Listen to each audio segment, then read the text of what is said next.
नसल्ली अला रसूलिल करीम।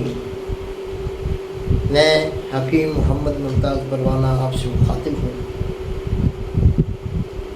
आज कल ज़ुबान ज़द्द-ए-आम क़ुव्वत मर्दमी, इंसान की असल ख़जाने की कमी, जरासीम का पुख्ता न होना, औलाद से दूरी, ये तमाम मामिल जो हैं, ये तमाम अमराज जो हैं, इनका असल आज मुवाजना किया जाएगा कि हमारा इलेक्ट्रॉनिक मीडिया या मुआशी मीडिया या हमारे मुख्तलिफ ये जो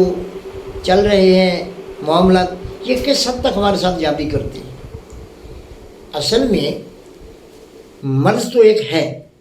लेकिन मर्ज़ का असल सबब क्या है? जो हमारा आजकल ये मीडिया सिस्टम चल रहा है, इसके अंदर इतनी सी हालात पैदा हो चुके हैं कि जो इंसान को खामखा धकेल कर एक कुएँ के अंदर ले जाते हैं। जैसा हमारे आजकल ये टिकटॉक चल रही है या दीगर चीज़ें चल रही हैं या फिल्मी शो या उनके अंदाज बताए जा रहे हैं, तो हर ज़हन जो है उसको कबूल करने में मुख्तलिफ कैपेबिलिटी रखता है। एक आदमी जब देखता है तो अपनी वो सारे करैक्टर फीचर जो सामने आते हैं उसके ऊपर अमल करना शुरू कर देता है। जिस तरह उसको गलत चॉइस मिलेंगे, गलत गाइड होएगी, जिसके साथ वो ज़्यादा अपने आप को मानूस करेगा, जब उसके तरीक़ा पर चलेगा तो वो ऐसी कैफियत पैदा जिससे वो अपने आप का ज़िया करेगा, नुकसान करेगा। अब जैसे एक फ़िल्म के अंदर एक अदार करता है तो उसके अंदर ये तमाम कैपेबिलिटीज पैदा हो जाती हैं और वो हर करते करते उसको ये नहीं पता कि इसका आखिर अंजाम क्या है। तो इलेक्ट्रॉनिक मीडिया या दीगर मीडियाज़ जो हैं वो लोगों के लिए एक